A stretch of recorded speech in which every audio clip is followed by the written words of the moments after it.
54. Honest work. Paul, in writing to Titus, declares, quote, "And let ours, our people, all Christians, also learn to maintain good works for necessary uses, that they be not unfruitful." Titus 3:14.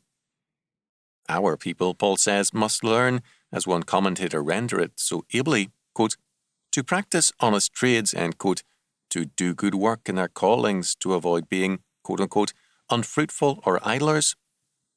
Paul is here restating in different words what he wrote in 2 Thessalonians 3:10, quote, "For even when we were with you, this we commanded you, that if any would not work, neither should he eat," end quote.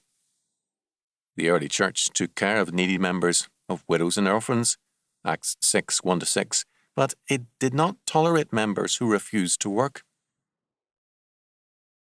The two ages of welfarism have been the Roman Empire and the world of the 20th century.